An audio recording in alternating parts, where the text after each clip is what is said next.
Hello there, I'm with you again. On this channel, my goal is simple, to talk about extraordinary cars, not the latest models with shiny screens and digital gimmicks, but cars that left their mark on isolated markets in the Middle East. Markets kept alive by the power of tax. Yes, I'm talking about the car industry in Iran. If you are curious about machines you won't find in the mainstream, make sure to subscribe as we explore cars from a completely different world. I've already talked about how Chinese car manufacturers managed to enter Iran. Their strategy was simple: cheap cars.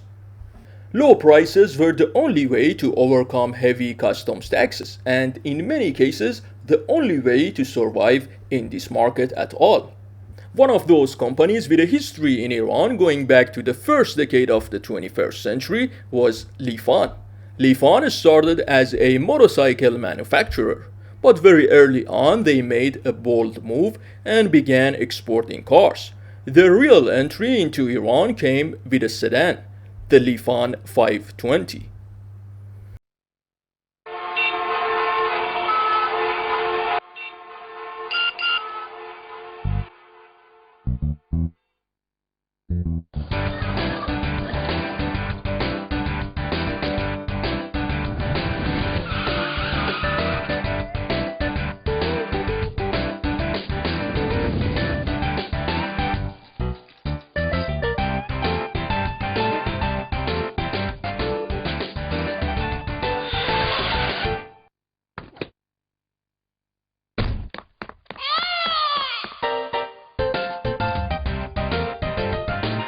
Enjoy Lifan, enjoy life. Lifan.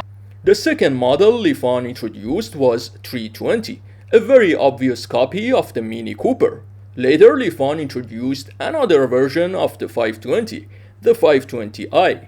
Both 520 and 520i entered the Iranian market in 2008. The 520 was phased out around 2010, while the 520i managed to stay in production until roughly 2013.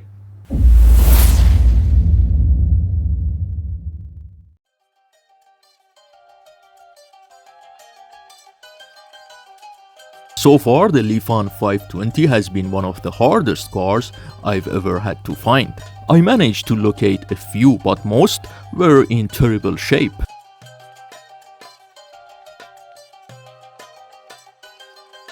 The first one I saw was completely undrivable.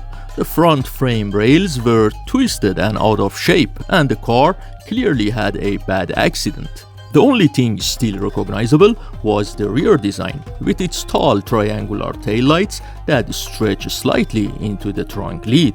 Each cluster of the taillight mixes clear and red sections in a circular layout, trying to add a sporty touch. A thin chrome strip above the plate number gives it a small hint of elegance, while the bumper stays clean and plain. It's upright and practical, like the whole car itself. To talk about other sections of the car, I decided to escape.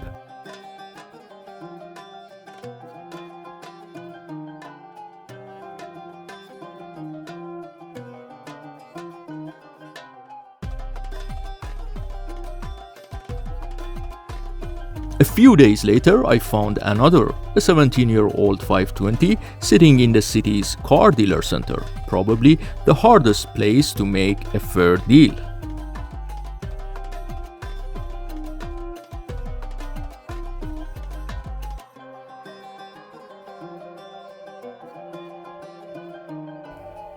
When I arrived, I saw a few people running around the car. I noticed a strange smell, something like burnt wiring. The dealer calmly said someone had lit incense around. I still don't know what he was thinking. He must have thought with himself that I am so naive.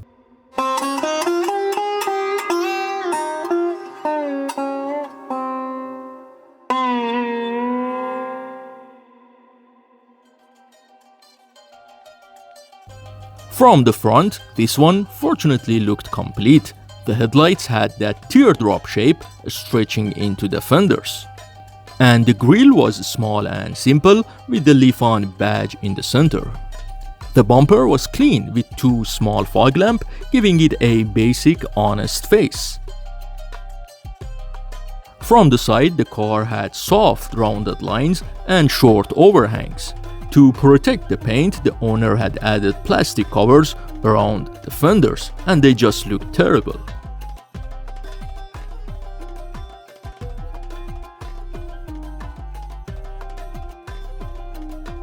While inspecting the car, I discovered it had two fuel tank lids.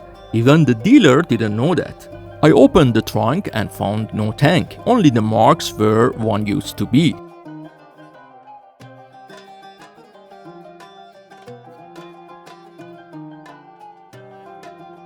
I sat behind the wheel and decided to travel in time and imagine the car 17 years ago.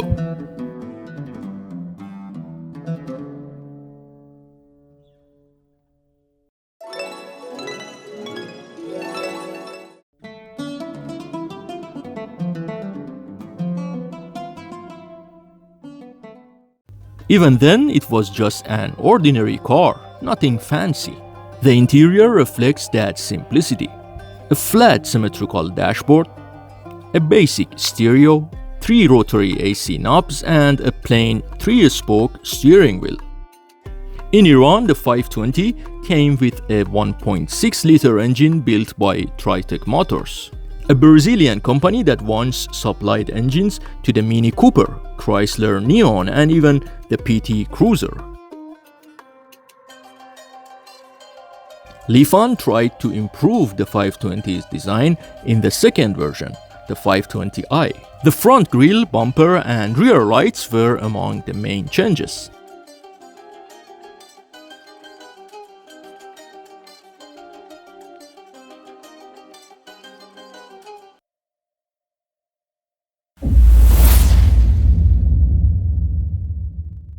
The Lifan 520 was never a major success in Iran. By the time it arrived, its design already looked outdated. Local cars like the Samand, Peugeot 405, Peugeot Pars, and even the Renault Logan felt more modern. In terms of quality, the 520 didn't offer much either.